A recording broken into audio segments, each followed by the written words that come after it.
हाय Pisces, कैसे हैं आप। और आज हम आपके लिए दिसंबर 2020 का रीडिंग लेकर आ रहे हैं।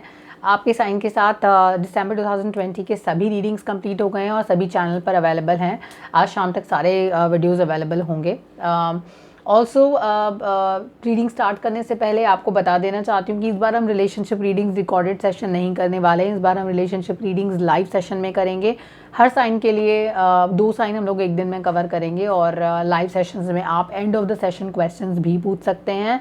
तो प्लीज़ ज्वाइन करिएगा सेशंस को। और लाइव सेशंस के लिए वीडियो को सब्सक्राइब करना, चैनल को सब्सक्राइब करना मत भूलिएगा और बेल आइकन प्रेस ज़रूर करिएगा ताकि जब भी हम लाइव हों आपको एक नोटिफिकेशन ज़रूर आए और आप लाइव चैट सेशंस को ज्वाइन कर पाएँ। पाइसीज, दिसंबर का मंथ काफ़ी इंपॉर्टेंट होने वाला है। 2 इंपॉर्टेंट चीज़ें जो आपके कार्ड्स में मैंने नोटिस की हैं वो दोनों पार्टनर रिलेटेड हैं, तो उन एनर्जीज़ को ज़रूर रीड करिएगा, सुनिएगा एंड तक रीडिंग। लास्ट का जो वीक है काफ़ी इंपॉर्टेंट होने वाला है, वो जब तक आप लास्ट तक वीडियो देखेंगे तभी आपको मालूम पड़ेगा क्या है। आगे बढ़ते हैं रीडिंग में, पर आगे बढ़ने से पहले अपने कॉन्टैक्ट नंबर्स आपके साथ शेयर कर देती हूँ ताकि अगर आपको अपने पर्सनल रीडिंग्स मेरे साथ बुक करने हैं तो आप इजीली बुक कर पाएँ। आप मुझे रीच आउट कर सकते हैं टेलीग्राम, व्हाट्सएप या कॉल करिए 8448901791 पर। ईमेल करिए blossomlifetarot@gmail.com पर और विजिट करिए मेरी वेबसाइट www.blossomlifetarot.com जहाँ पर आपको और वीडियोस से रिलेटेड और चैनल से रिलेटेड इन्फॉर्मेशन मिलेगा। ओके, आगे बढ़ते हैं। अब क्योंकि मैं एक वर्जन इस रीडिंग का जो है एक वर्जन जो है वो ऑलरेडी अपलोड हो चुका है, that is the English version of your reading, वहाँ पर रीड कर चुकी हूँ, तो इस कार्ड को मैं आपके हर हफ्ते से रिलेट कर सकती हूँ। This is your inner child card. It talks about कि आप अपने इनर चाइल्ड, जो अंदर बच्चा होता है ना हर इंसान के, उसको ज़रा एक्सप्लोर करिए, अपनी लाइफ को थोड़ा सा लाइटली लीजिए, या फिर मैं ये कहूँगी कि प्रॉब्लम्स को उतना ज़्यादा सीरियसली अपने दिमाग पर हावी मत होने दीजिएगा, क्योंकि ये मंथ थोड़ा सा डिफ़िकल्ट होगा और इसीलिए आपको कहा जा रहा है कि चीज़ों को थोड़ा लाइटली लीजिएगा, थोड़ा सा संभल कर चलिए और थोड़ा इतना किसी चीज़ को लेकर इतनी टेंस मत हो जाइएगा, क्योंकि आपका मन थोड़ा हैवी होगा तो आपको थोड़ा सा संभलने की ज़रूरत है। हैवी इसलिए बोल रही हूँ क्योंकि फाइनेंशियल गेंस भी हैं और उसके साथ साथ इमोशनल गेंस और कुछ लॉसेस भी हैं, तो उन दोनों पर्सपेक्टिव से मंथ बहुत इंपॉर्टेंट है। राइट, आगे बढ़ते हैं। पहला जो हफ्ता है आपके लिए पाइसीज, वो हफ्ता जो है बात करता है बड़े पैशनेट एनर्जीज़ का। अब यहाँ पर 2 चीज़ें हैं। पैशनेट एनर्जीज़, जो आपके अंदर का पैशन है, आप किसी चीज़ को लेकर पैशनेट है, वो है आपके इमोशंस, और डिज़ायर है आपकी एक पूरा परिवार होने की या परिवार के साथ होने की।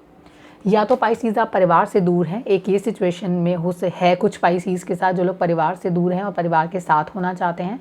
और दूसरी जो चीज़ है पाइसीज के लिए वो ये आती है कि ऐसा हो सकता है कि एक किसी इंसान से जिससे आप डील कर रहे हैं, आप उनके साथ फैमिली चाहते हैं, यानी कि परिवार बनाना चाहते हैं उनके साथ, और वो बहुत ज़्यादा डेस्परेट है उस चीज़ के लिए। तो वो दोनों ही एनर्जीज यहाँ कार्ड्स ने पिक की हैं और आपको बताते हैं कि एनर्जी लेवल्स इतने हाई हैं आपके, इतने डेस्परेट हैं आप लाइफ में उनके साथ ज़िंदगी बिताने के लिए।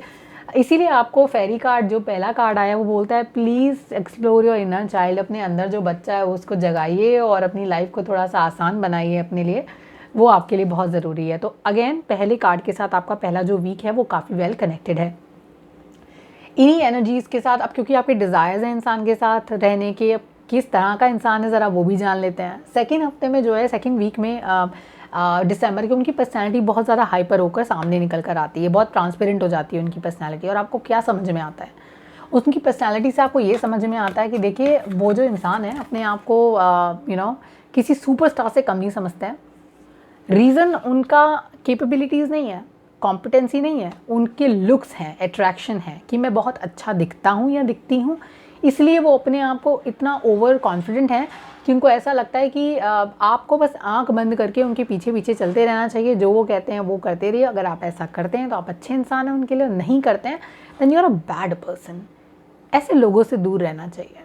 ऐसे लोग आपको इन्फ्योरिटी कॉम्प्लेक्स का जो शेल होता है ना, उसमें धकेल देते हैं और आप अपने आप को धीरे धीरे ये समझने लगते हैं कि हम तो किसी लायक ही नहीं है और वो इंसान पता नहीं क्या है। और जब आप उस इंसान को किसी और के साथ देखते हैं, आपको लगता है मेरी किस्मत ख़राब थी कि मैं इसके साथ नहीं हूँ। लेकिन जान लीजिए कि आपकी किस्मत अच्छी थी कि आप उनके साथ नहीं हैं, क्योंकि जो उनके साथ हैं वो ज़्यादा बेहतर समझ सकते हैं कि उनकी किस्मत कितनी ही ख़राब या अच्छी है।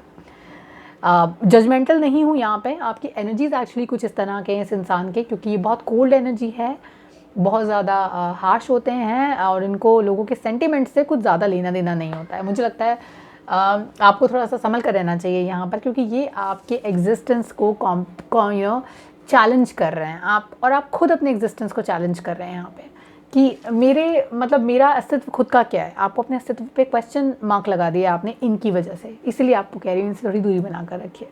Okay, he is not worth it और she is not worth it. Okay, अब एक set of people are dealing with such people जो सेकेंड वीक में, जिन लोगों की एनर्जीज बहुत हाई होंगी। कुछ लोगों को जो रियलाइजेशन होगा वो होगा थर्ड वीक में जाके। अब जो थर्ड वीक वाले रियलाइजेशन वाले लोग हैं, ये कुछ इस तरह के लोग हैं जो कि अब जो है प्लानिंग स्टेज पर आ गए हैं। उन्होंने सोचना शुरू कर दिया कि मुझे इनके साथ रहना चाहिए या नहीं रहना चाहिए, वो चीज़ आ गई है।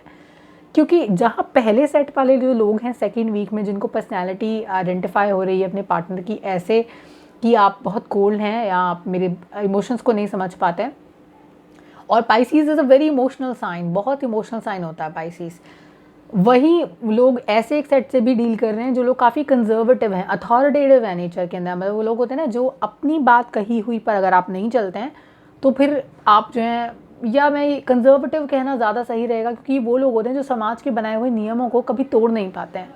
इस समाज के बनाए हुए उन नियमों को कभी नहीं तोड़ पाते हैं जिनकी आज के समय में कोई वैल्यू नहीं है या कोई उनकी एग्जिस्टेंस नहीं होनी चाहिए। उनको ये बात समझ में नहीं आती कि लड़कियां बाहर जाकर काम कर सकती हैं। उनको ये बात समझ में नहीं आती कि आदमी भी घर के काम में हाथ बटा सकते हैं। उनके हिसाब से समय 18वीं या 19वीं सदी के हिसाब से ही चल रहा है अभी भी, और क्योंकि आप उसे फॉलो नहीं कर रहे हैं इसलिए वहाँ पर कॉन्फ्लिक्ट्स आने शुरू हो गए हैं। अब ये इंसान आपको चीट भी कर रहा है, तो चीटिंग भी हो रही है, कंजर्वेटिवनेस भी है, अथॉरिटेटिव नेचर भी है, जो सेकंड सेट ऑफ लोग जो जिनसे डील कर रहे हैं। इसलिए अब आपने अपनी ज़िंदगी को एक नई शुरुआत देने की सोच ली है, ठान लिया। एक नई शुरुआत आपकी लाइफ में आती है। ये लास्ट जो शुरुआत आती है थर्ड वीक में आती है। ये कुछ लोगों के लिए जहाँ सेकंड वीक में रियलाइजेशन आ रहा है लाइफ के अंदर, थर्ड वीक में कुछ लोगों के लिए नई शुरुआत आ रही है, क्योंकि वहाँ भी रियलाइजेशन ही आ रहा है अपने पार्टनर के बारे में। ओके, अब जो रियलाइजेशन फेजेस हैं फर्स्ट वीक, सेकंड वीक, पहले हफ्ते में आपको डिज़ायर बहुत है पार्टनर के साथ रहने की, लेकिन डिज़ायर कंप्लीट होती नज़र नहीं आ रही है, क्योंकि फर्स्ट सेकंड वीक आपको रियलाइजेशन स्टेज पर, नोट पर लेकर जा रहे हैं। लास्ट वीक आसान नहीं होगा। लास्ट वीक में आपको ये समझ में आ जाएगा कि देखिए रास्ता आसान नहीं है, कई तरह के लोगों से डील करना पड़ सकता है, कई तरह की एनर्जी से डील करना पड़ सकता है यहाँ पे आपको, लेकिन आपको समझना ये है कि अब ये यही है, ऐसा ही है और इसी रास्ते पर चलना है। अब इस पूरे उलझन, up down, decision making, realisation का जो मोड है, यहाँ पर आते आते क्या चीज़ है ऐसी जो सबसे ज़्यादा इंपॉर्टेंट है आपके लिए? आपके लिए फर्स्ट वीक और लास्ट वीक दोनों ही इंपॉर्टेंट है, और दोनों ही वीक्स का जो सेकेंड हाफ वाला पार्ट रहेगा ना, वो आपके लिए काफ़ी इंपॉर्टेंट रहेगा। बिकॉज दोनों ही आपके एम्प्लॉयमेंट के बारे में बात करते हैं, दोनों ही आपके फाइनेंशियल गेंस के बारे में बात करते हैं। जब पहला हफ्ता सिस्टमैटिक स्केड्यूल तरीके से आपको फाइनेंशियल गेंस दिखा रहा है, वहीं जो लास्ट वीक है वो अनएक्सपेक्टेड गेंस और अनएक्सपेक्टेड फाइनेंशियल अपॉर्चुनिटीज़ आपके लिए लेकर आएगा, जिन्हें आपको एक्सेप्ट कर लेना चाहिए, इम्पॉर्टेंट है आपके लिए। Okay, moving back to your relationship reading. Relationship के लिए जो हम एक कार्ड निकालते हैं वो ज़रूरी है।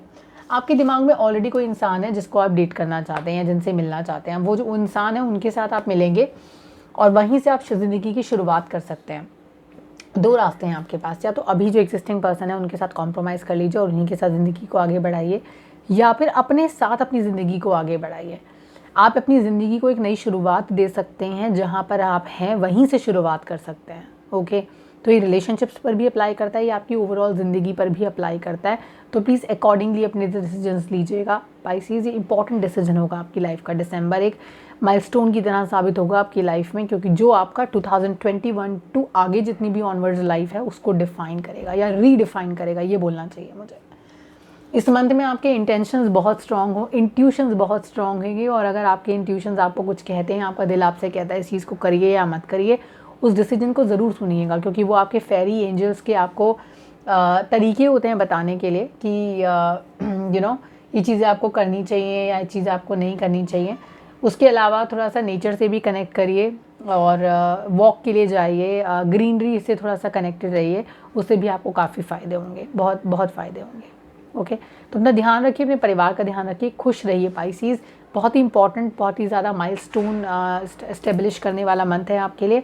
इसका पूरा फ़ायदा उठाइएगा, अपना ध्यान रखिएगा और चैनल को सब्सक्राइब करना मत भूलिएगा। Thank you, take care, bye bye.